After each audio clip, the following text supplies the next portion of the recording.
antes de Cristo. Tito capítulo 3. Y vamos a leer solo el versículo 3, porque ya hemos leído todo el texto esta mañana. Y la palabra del Señor dice así: porque nosotros también éramos en otro tiempo insensatos, rebeldes, extraviados, esclavos de concupiscencias y deleites diversos, viviendo en malicia y envidia, aborrecibles y aborreciéndonos unos a otros. Vamos a orar. Padre, nueva vez tocamos las puertas de la gracia, Señor, rogándote que sea tu gracia abundante sobre tu Hijo, sobre la traductora, que sea tu gracia multiforme, bendiciendo a los que escuchan, algunos para corrección, otros para consuelo, para edificación. Señor, tú sabes que con temor y temblor me paro frente a tus hijos, los que lavaste con la preciosa sangre del Cordero. Te ruego, Señor, que ellos reciban la palabra tuya como lo que es tu palabra, y que eso haga el efecto en sus vidas para que puedan continuar su carrera puestos los ojos en Jesús. Oh Señor, te damos gracias. En el nombre de Cristo oramos. Amén. El mundo, compuesto en su gran mayoría por gente que ignora deliberadamente a Dios, es nuestro campo misionero. Así debemos verlo. Cuando la Biblia dice que no nos hagamos amigos del mundo, no está diciendo que odiemos a la gente del mundo. Está diciendo, cuando Santiago dice esto, se refiere a que odiemos el sistema que dirige el mundo, la forma de pensar del mundo, pero no a la gente. Cristo vino al mundo para salvar a los pecadores, primera de Timoteo 1:15. El Hijo del Hombre vino a buscar y a salvar lo que se había perdido, Lucas 19:10. Jesús dijo en Mateo 9:13, porque no he venido a llamar a justos, sino a pecadores al arrepentimiento. De hecho, cuando Él dice esto, lo dice de manera irónica, porque justo solo hay uno, y es Dios. No he venido a llamar a los que se creen justos.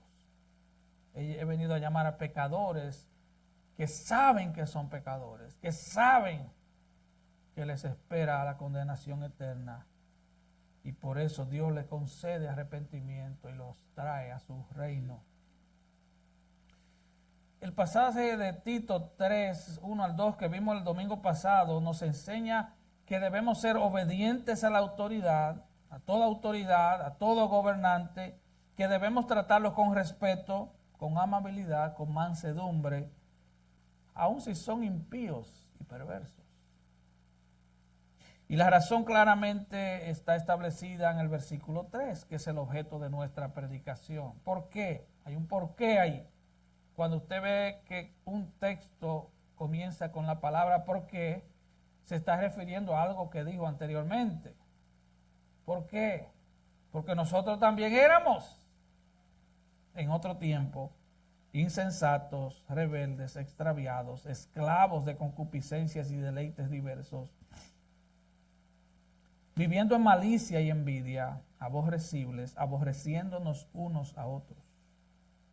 No podemos olvidar que nosotros no hicimos nada para ser salvos. No aportamos nada para nuestra salvación. No podemos salvarnos a nosotros mismos.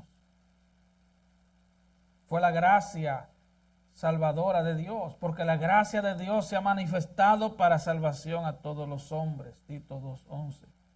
Y Él os dio vida cuando estabais muertos en vuestros delitos y pecados, aun estando nosotros muertos en pecados, nos dio vida juntamente con Cristo. Efesios 2, 1 y 5. Palabra fiel y digna de ser recibida por todos, que Cristo Jesús vino al mundo para salvar a los pecadores, de los cuales yo soy el primero, dice Pablo en 1 Timoteo 1:15. Él vino a salvar pecadores, Él no vino a salvar gente buena, gente que se cree buena, gente, yo soy de buena familia, yo voy al cielo porque yo hago cosas buenas. No, Él vino a salvar pecadores. El apóstol Pablo les recuerda a Tito y también a nosotros, porque nosotros también éramos en otro tiempo. Él se incluye, Él no enseña desde un pedestal de super santidad. Él se incluye, Él dice, nosotros éramos en otro tiempo. Y el hecho de que Pablo se incluya, eso debe llamarnos la atención, porque Pablo era un hombre extremadamente recto, extremadamente religioso, extremadamente, alguien dijo que él era el hombre que cualquier padre quisiera para que su hija se case con él. Era un hombre cumplidor de la ley, trabajador, honesto, pero nada de eso le servía para ser salvo.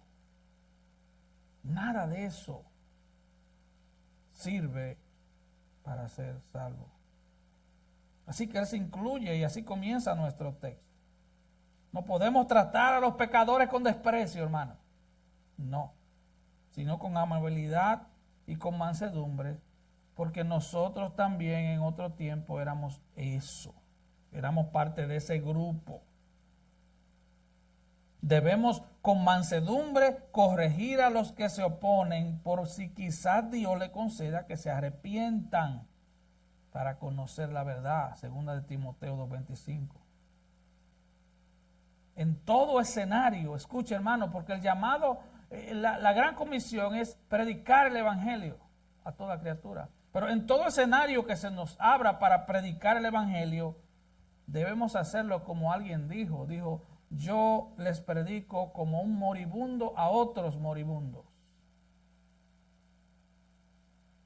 O como otro predicador dijo, somos como hombres hambrientos que le dicen a otros hombres hambrientos, ¿dónde hay pan?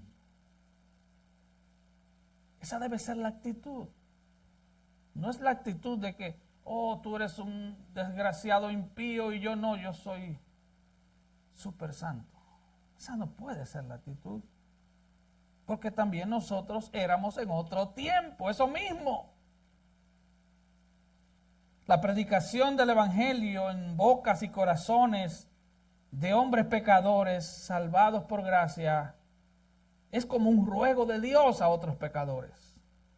Que Dios estaba en Cristo reconciliando al mundo, no tomándoles en cuenta a los hombres sus pecados, y nos encargó a nosotros el ministerio, la palabra de la reconciliación. Así que somos embajadores en nombre de Cristo, como si Dios rogase por medio de nosotros. Os rogamos en nombre de Cristo, reconciliaos con Dios. Segunda de Corintios 5, 19 y 20. Es un ruego de Dios. Escuche, el Dios creador y sustentador del universo, el Dios que no necesita nada ni a nadie, el Dios que cuenta con todos los recursos inimaginables, ese Dios no quiere que el pecador se pierda. Y Él usa a otros pecadores salvos para rogarles, reconcíliate conmigo. Ven a Cristo, solo a través de la puerta que es Cristo. Yo soy la puerta, dijo Cristo. Así que no podemos tratar a los perdidos con desprecio, pues éramos iguales que ellos. Y los seguiríamos siendo de no haber sido por la gracia salvadora de Dios manifestada en Cristo, que nos hizo libres del pecado y de la condenación eterna. Pablo tiene varias listas de pecados en sus cartas que caracterizan a los incrédulos. Miremos algunas, son muchas, pero vamos a ver algunas. estando atestados de toda injusticia, fornicación, perversidad, avaricia, maldad, llenos de envidia, homicidios, contiendas, engaños y malignidades, murmuradores, detractores, aborrecedores de Dios, injuriosos, soberbios, altivos, inventores de males, desobedientes a los padres, necios, desleales, sin afecto natural, implacables, sin misericordia. Romanos 1, 29 al 31. Veamos otra lista. Y manifiestas son las obras de la carne, que son adulterio, fornicación, inmundicia, lascivia, idolatría, hechicerías, enemistades, pleitos, celos, iras, contiendas, disensiones, herejías, envidias, homicidios, borracheras, orgías y cosas semejantes a estas, acerca de las cuales os amonesto, como ya os lo he dicho antes, que los que practican tales cosas no heredarán el reino de Dios. Gálatas 5, 19 al 21. ¿No sabéis que los injustos no heredarán el reino de Dios? No erréis, ni los fornicarios, ni los idólatras, ni los adúlteros, ni los afeminados, ni los que se echan con varones, ni los ladrones, ni los avaros, ni los borrachos, ni los maldicientes, ni los estafadores heredarán el reino de Dios. Y esto erais algunos, mas ya habéis sido lavados, ya habéis sido santificados, ya habéis sido justificados en el nombre del Señor Jesús y por el Espíritu de nuestro Dios. Primera de Corintios 6, 9 al 11. Y las listas continúan. Ahora bien, no todos los que somos creyentes habíamos caído en los mismos pecados extremos. No todos. No obstante, como seres humanos no salvos, todos nosotros estuvimos sumergidos en la depravación de nuestra propia naturaleza y fuimos enemigos de Dios. Todos los creyentes, todos los que al día de hoy somos creyentes, pertenecíamos al mismo grupo. ¿Cuál era ese grupo? Muertos en delitos y pecados. Muchos creyentes, cuando comienzan su caminar cristiano, se impresionan al oír testimonios impactantes de criminales, pecadores extremos, depravados, que se convierten a Cristo. Pero el testimonio que debe impactarte es el de una vida cambiada. Porque todo el que al día de hoy es creyente estaba muerto en sus delitos y pecados. Aunque nunca probara una gota de alcohol, ni viera una onza de droga, aunque nunca fuera un pervertido sexual, aunque fuera un ciudadano modelo, aunque fuera un catedrático universitario, no importa si eras policía o eras prostituta, no importa si eras un ladrón perverso o eras un maestro de escuela, sin Cristo estás perdido. Sin Cristo estás en el mismo grupo, muerto en delitos y pecados, siguiendo la corriente del mundo. Tu orgullo es tu Dios, tu ego es quien te gobierna. Tú eres el capitán de tu propio barco, tú vives sin Dios. Y si en nuestra antigua vida no llegamos tan profundo en nuestro pecado, no fue porque eras bueno, sino porque la gracia común de Dios te sostuvo, te agarró para impedirte que fueras tan malo como tú querías. Tú no llegaste a matar a esa persona que odiabas porque Dios te agarró, aún estando lejos de Dios.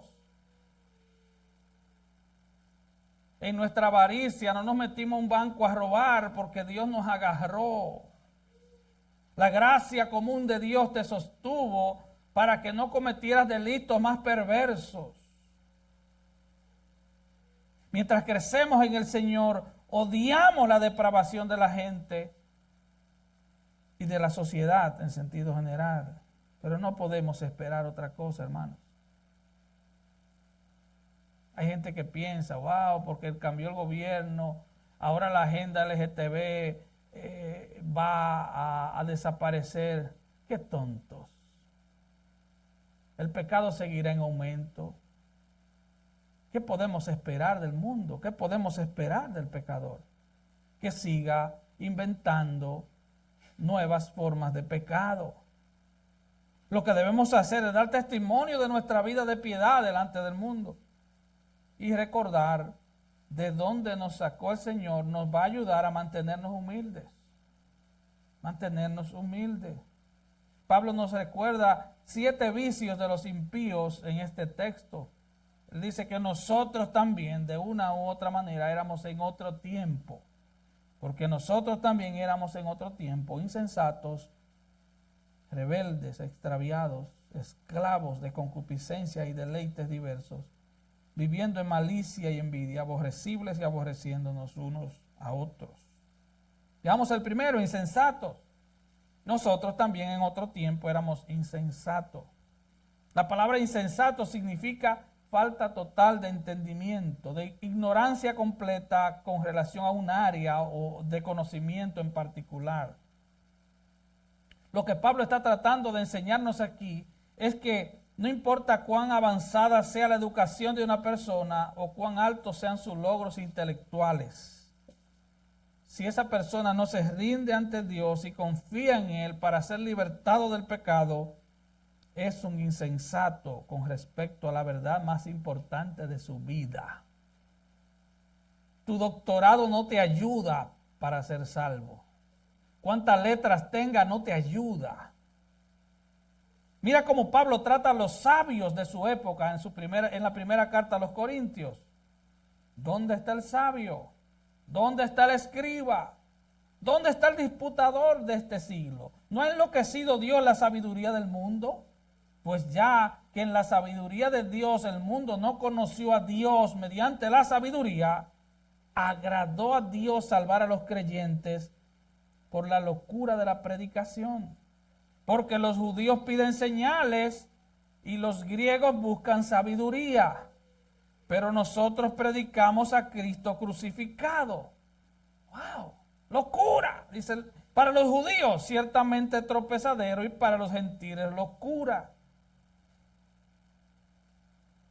Mas para los llamados así judíos como griegos, Cristo, poder de Dios y sabiduría de Dios. Porque lo insensato de Dios es más sabio que los hombres y lo débil de Dios más fuerte que los hombres. 1 Corintios 1, 20 a 25. Los judíos pedían señales. Haznos señales del cielo. Los griegos buscaban sabiduría. Cristo era una piedra de tropiezo para los judíos. ¿Cómo es posible que un supuesto Mesías muera en la cruz, muera como un maldito? Nosotros estamos, dirían ellos, bajo una invasión romana, gobernado por los romanos, oprimido por los romanos. Y tú me dices a mí que un carpintero que muere en una cruz, en debilidad, en miseria, como un criminal, si creo en él, soy salvo. Para ellos eso era tropezadero. Los griegos buscaban cosas nuevas, ideas nuevas. Tráeme ideas nuevas. Tráeme cosas más creativas. Dame un mensaje más atrayente. Pablo dice, no. Nosotros predicamos a Cristo crucificado. Ese es mi mensaje. No es un mensaje nuevo de cómo tener tu mejor vida hoy, de cómo ser próspero, de 7 pasos para ser ricos. No, Cristo crucificado.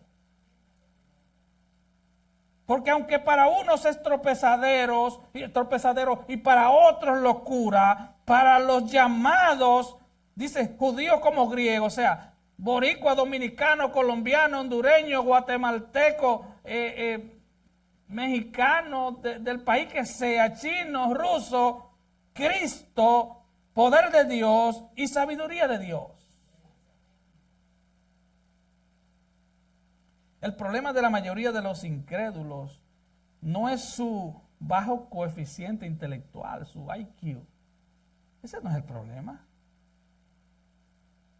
La Biblia dice que el que anda en este camino, por torpe que sea, no tropezará. Esto no es asunto de letra. Tú puedes tener toda la letra del mundo. Tú puedes tener más letra que Pablo. Ese no es el problema. Su problema es que su inteligencia, separado de Dios, lo lleva a las más terribles perversiones. C.S. Lewis dijo, si tomas a un jovencito que se robó un tornillo en un tren y lo mandas a la universidad para regenerarlo, cuando él regrese con su título se va a robar el tren entero. Tú le estás dando armas a alguien que tiene el centro de su personalidad, está dañada. Solo Cristo puede cambiar el centro mismo de nuestra personalidad. El problema del incrédulo no es intelectual, es moral. Mucha gente visita las iglesias y están convencidos, pero no están convertidos. Saben que son pecadores, saben que Cristo murió para pagar la deuda de los que creen en Él, saben que habrá un juicio final, pero no quieren rendirse ante la abrumadora evidencia de Cristo y prefieren vivir de espaldas a Dios. Las mentes más brillantes de la historia muchas veces han sido las mentes más depravadas. Si no, dele para atrás la historia un poco. ¿Usted cree que Hitler era bruto? ¿Usted cree que Trujillo era bruto? No. Y piense, su problema no era la falta de inteligencia. Hermano, la educación secular no frena el pecado. Es más, la educación secular es un instrumento para que el pecador peque más sofisticadamente. Yo no estoy en contra de la educación, cuidado. Yo desde los 4 hasta los 33 años siempre estudié en un lugar o en otro, y de ahí para acá he estado leyendo toda mi vida.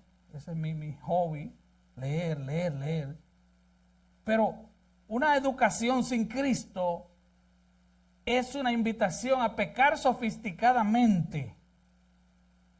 Y la gente se inventa diferentes tipos de máscaras religiosas o moralistas.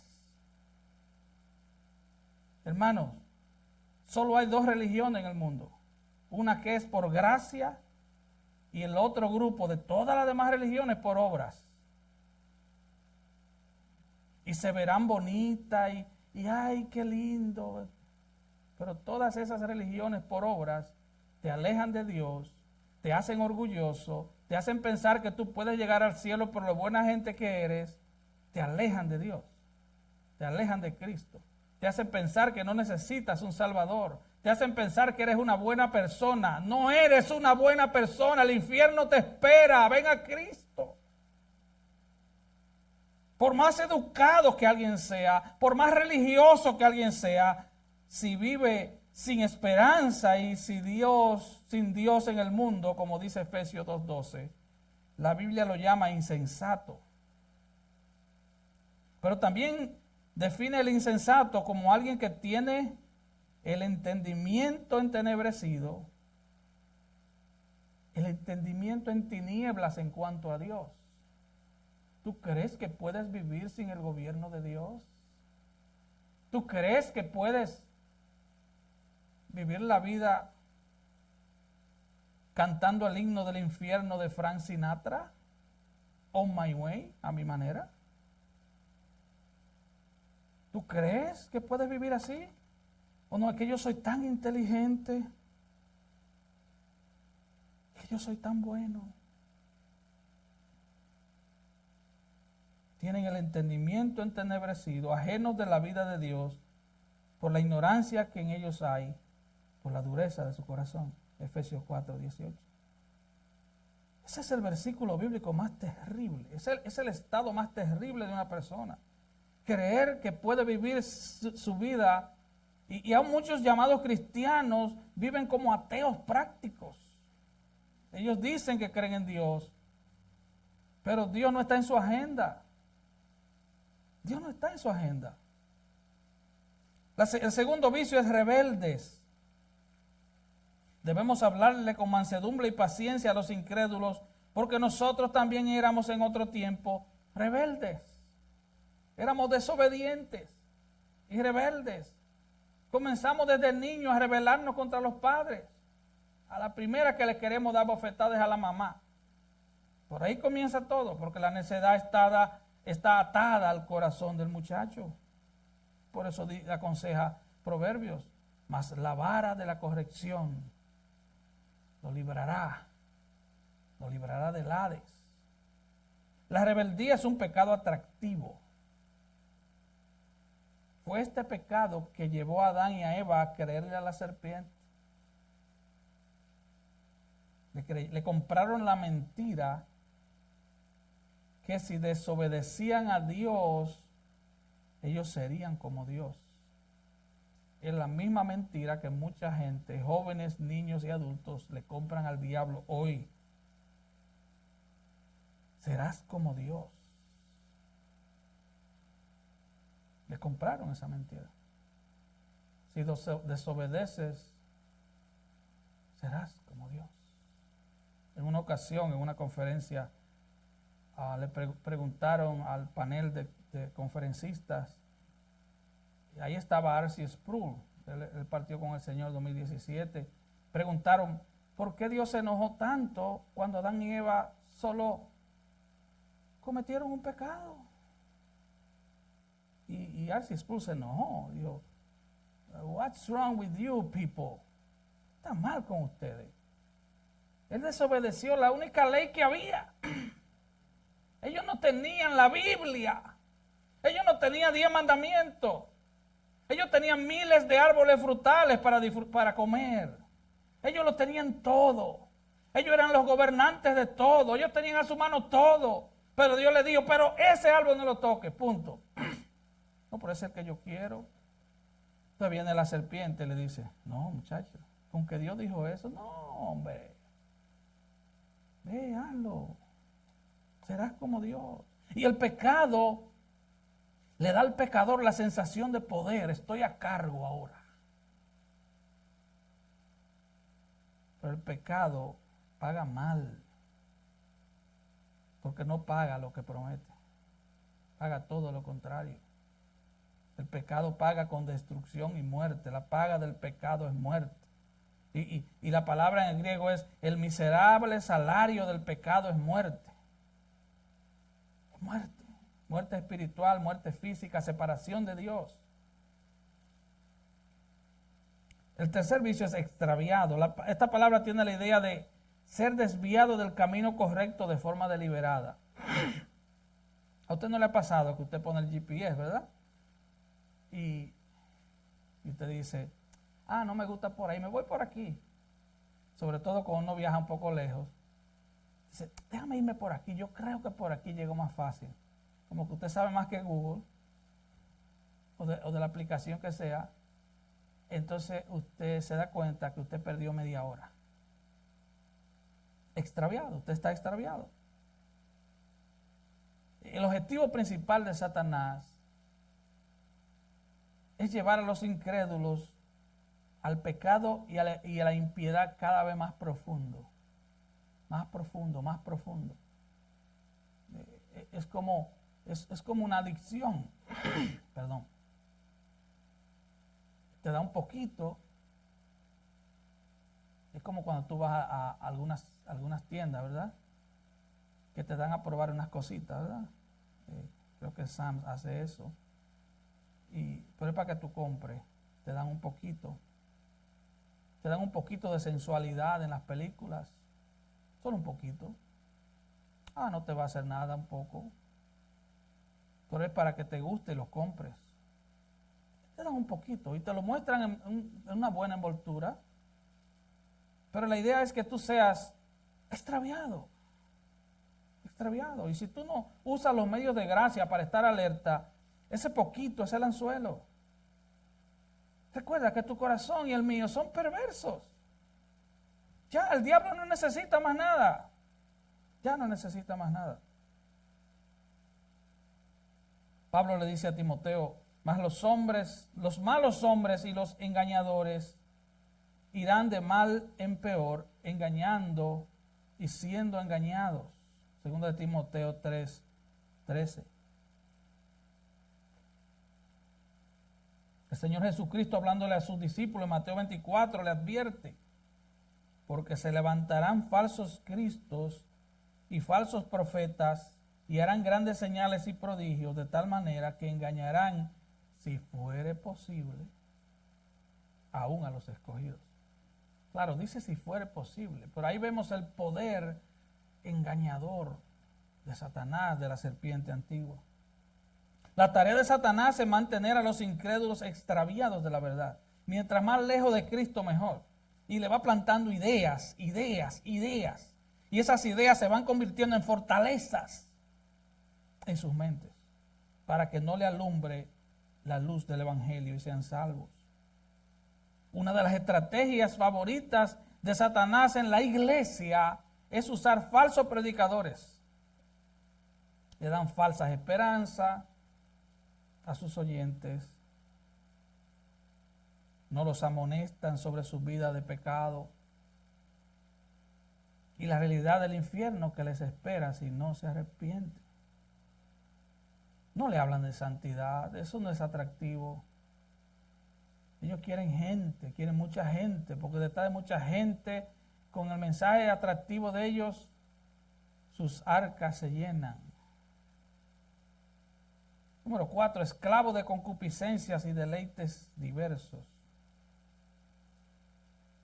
Esclavo de pasiones y deleites diversos. El ser humano incrédulo elige pecar, vivir en pecado, pero además es esclavo del pecado.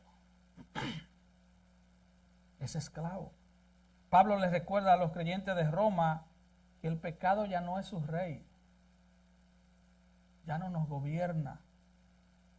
Él dice: como el pecado reinó para muerte, así también la gracia reine por la justicia para vida eterna mediante Jesucristo nuestro Señor. Romanos 5:21. Así como el pecado reinaba en ti, que ahora reine en ti la gracia de Cristo. Que la gracia de Cristo te gobierne. Eso es lo que está diciendo.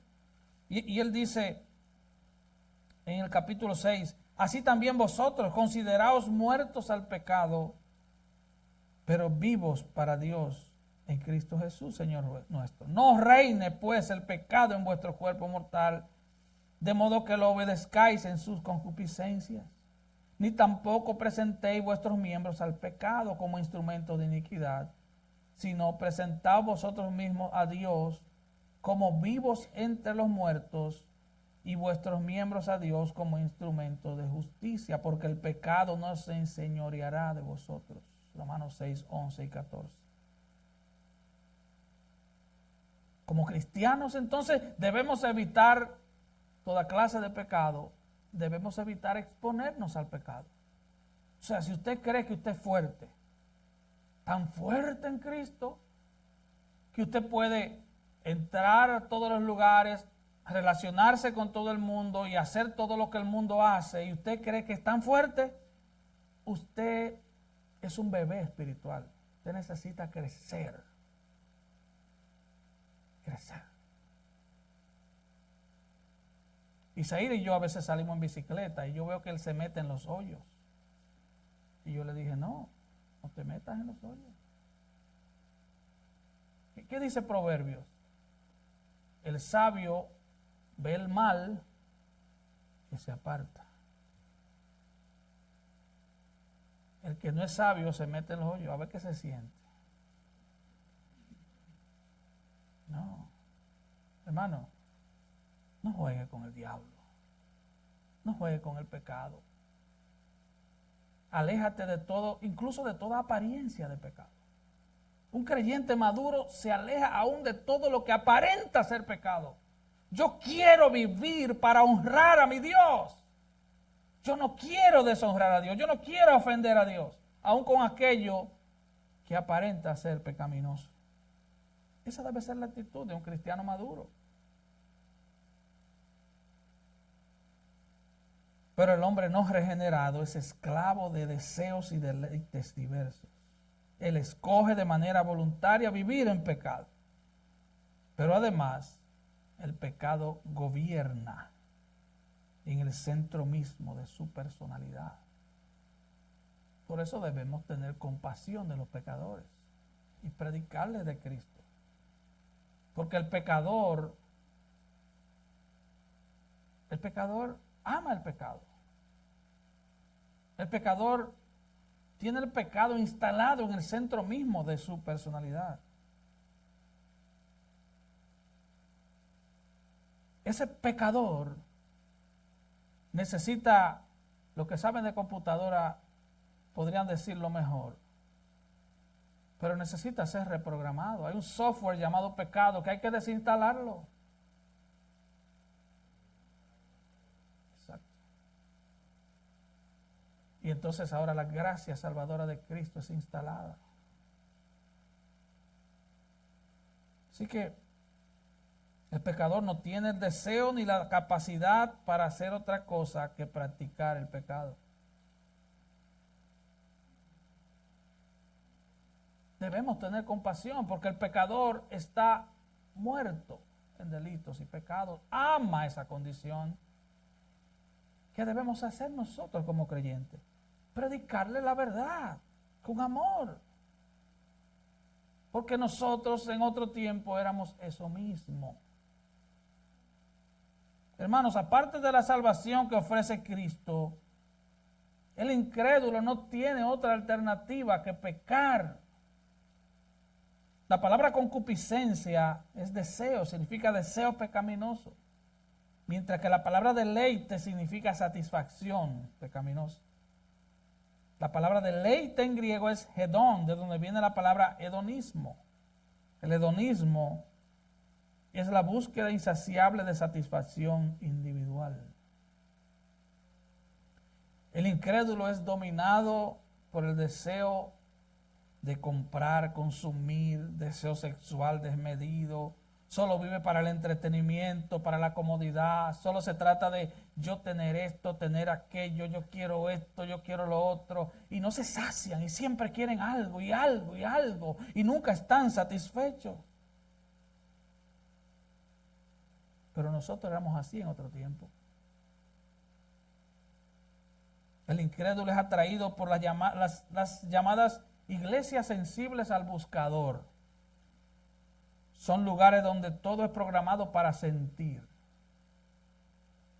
Uno de sus anuncios es: vengan a sentir la presencia de Dios. Desde la música, porque ellos preparan una atmósfera, según ellos, para que la gente sienta. Desde la música hasta lo que ellos llaman predicación, que no es predicación. Pero no le presentan el verdadero evangelio. El evangelio que salva, el evangelio que perdona. Por lo tanto, la gente sigue su vida en tinieblas. Y la gente volverá a llenar los edificios, pero vivirán ajenos de la vida de Dios. No es iglesia para nada. La gente sigue el mismo pecado, la gente no es corregida, la gente no es advertida de lo que le espera. Debemos predicarle la verdad en amor. La verdad sin amor, escuche esto, la verdad sin amor se convierte en preferencias personales y legalismo. Pero el amor sin la verdad se convierte en libertinaje o antinomismo. Hay que predicar la verdad en amor. Esa mutual no puede dividirse. Predicar la verdad en amor. ¿Por qué? Porque nosotros también éramos en otro tiempo, igual que ellos. Nosotros no vinimos del cielo. Éramos igual que ellos. Número 5, y vamos rapidito, viviendo en malicia. La palabra viviendo significa un estilo de vida constante. No son ciertas actitudes esporádicas, un día sí. No. Eso es la vida. La vida del incrédulo es la malicia, la maldad. Aunque muchos logran disimularlo muy bien, pero esa es su vida. Andan engañando. No importa lo que tengan que hacer para lograr sus metas. Una de sus frases favoritas es: el fin justifica los medios. No importa lo que tenga que hacer, pero lo voy a lograr. Como alguien dijo, para amasar fortuna hay que hacer harina a los demás. Engañan, te venden un carro y le dan esta lavada que mira, tú crees que es nuevo, y le hacen de todo. Tienen toda forma de engañar. Así viven. Y sus conciencias están dormidas. Ellos te engañan y andan con una sonrisa y se duermen lo más tranquilos. ¿Por qué? Porque están muertos. Pablo también habla de esta característica del hombre impío en 2 Timoteo 3:13. Los hombres malos irán y los engañadores irán de mal en peor, engañando y siendo engañados. Número 6, envidia. La persona envidiosa siempre quiere más. No puede estar satisfecha con lo que tiene. Y como alguien dijo, es un pecado que trae sus propias recompensas. Mantiene al envidioso frustrado y descontento. Esa es la recompensa. Sus concupiscencias, sus pasiones son insaciables. No puede soportar que otra persona tenga lo que a él le hace falta o que tenga más de lo que él tiene.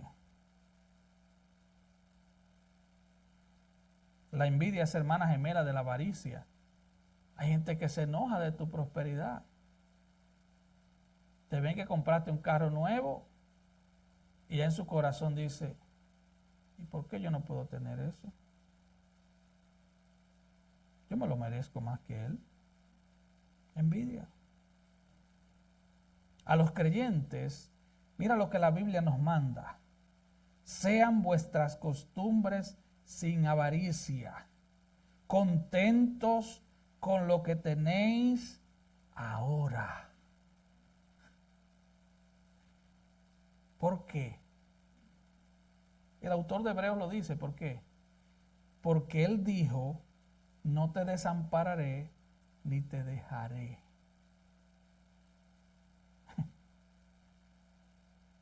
Si esa promesa no es suficiente para ti, hermano, examina tu corazón esta mañana. No te desampararé ni te dejaré. No fue un político en campaña que te prometió eso. Fue el Dios de los cielos. Contento con lo que tienes ahora. Porque él dijo, no te desampararé ni te dejaré, Hebreos 13:5. Pero gran ganancia es la piedad acompañada de contentamiento, porque nada hemos traído a este mundo y sin duda nada podremos sacar. Yo nunca he visto un tráiler pegado de un carro fúnebre. No te puede llevar nada. Así que teniendo sustento y abrigo, estemos contentos con esto. 1 Timoteo capítulo 6. Y número 7, aborrecibles y aborreciéndonos unos a otros. Esta aborrecible lista termina con esta frase: aborrecibles y aborreciéndonos unos a otros. Aborrecer es odiar. Los impíos son aborrecibles por naturaleza. Mientras para los cristianos, una de las partes más importantes del vestuario cristiano es el amor. El hombre natural tiene la ropa de pelear todo el tiempo. Por $10 se va a los puños con cualquiera. En nuestros países, si te arrayan el carro, te dan un tiro. Porque le cogiste el parqueo, eres capaz de hacer lo que sea. Aborrecibles. Muchas veces el aborrecimiento es fruto de la envidia. Las personas aborrecibles desprecian a cualquier persona que se atraviese en su camino. A veces nos los encontramos en los supermercados, ¿verdad? Usted va a pagarle y la persona, uy, ¿qué es esto? Aborrecibles. Es por eso que la frase, ese hermano no me cae mal, esa frase es inventada en el infierno. Ese hermano no me cae mal. Hoy si Cristo murió por él o por ella, tiene que caerte bien. O sea, Cristo murió para que te caiga bien.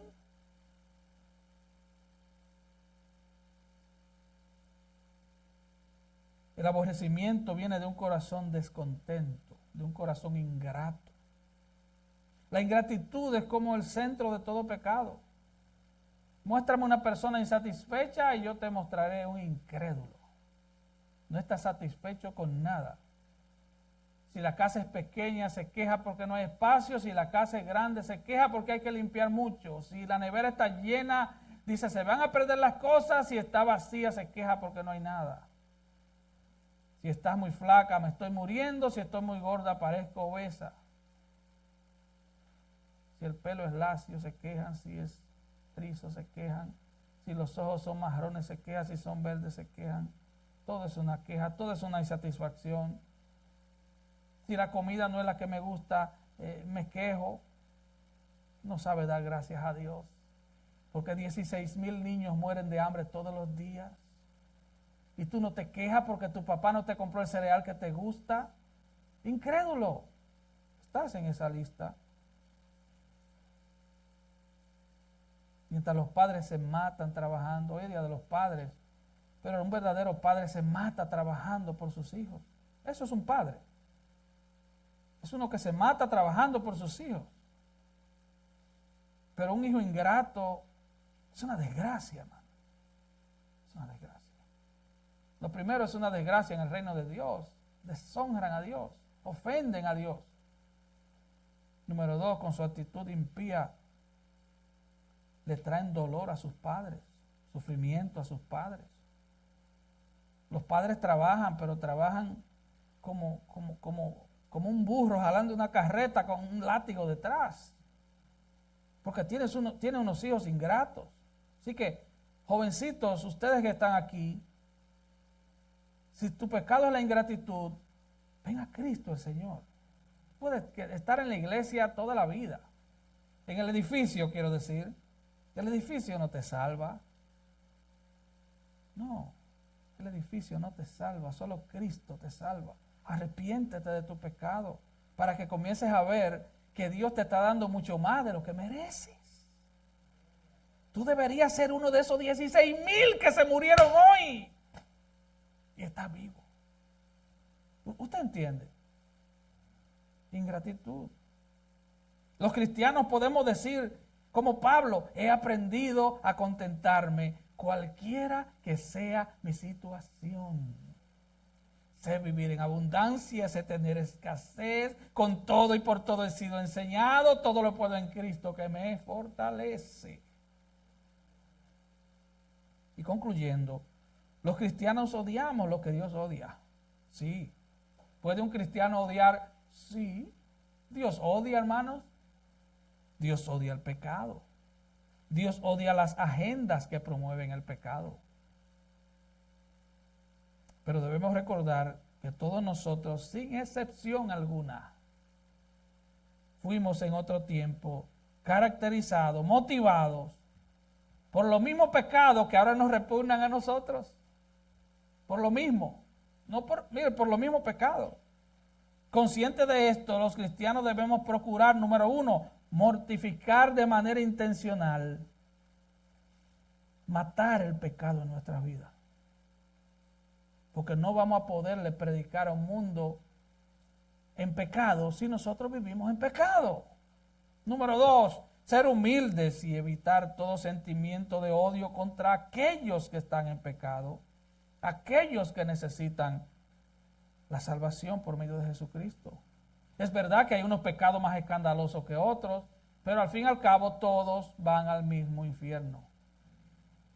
Si es homosexual, si es lesbiana, si es un ladrón, si es un borracho, si es un mentiroso, si es celoso, si es... ponga usted la lista. Todos irán a la condenación eterna si no vienen a Cristo arrepentidos. Entonces no podemos odiarlo a ellos. Ellos son nuestro campo misionero. Nuestro campo misionero son ellos. Debemos mirar a los incrédulos como Cristo lo miró. Marcos 6:34 dice, y salió Jesús y vio una gran multitud y tuvo compasión de ellos, porque eran como ovejas que no tenían pastor, y comenzó a enseñarle muchas cosas. La compasión por los pecadores debe guiarnos a hablarles de la esperanza que hay en nosotros, porque nosotros también éramos en otro tiempo insensatos, rebeldes, y ya usted sabe la lista. Hermano, quiero solamente leer lo que cantamos al final de nuestro tiempo en alabanza. En densa oscuridad vagué, perdido en el error. La senda vana del placer a muerte me llevó. Siendo rebelde a tu voz, quisiste amarme así. De no haber sido por tu amor, aún huiría de ti.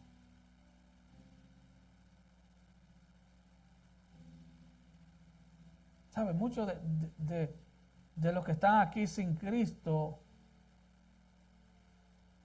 el amor de Dios lo está persiguiendo. Yo me vi ahí. Yo escapaba de los evangélicos, yo no quería saber de eso. No. Es más, hasta me mudé de un pueblo a otro porque había un pastor que me molestaba.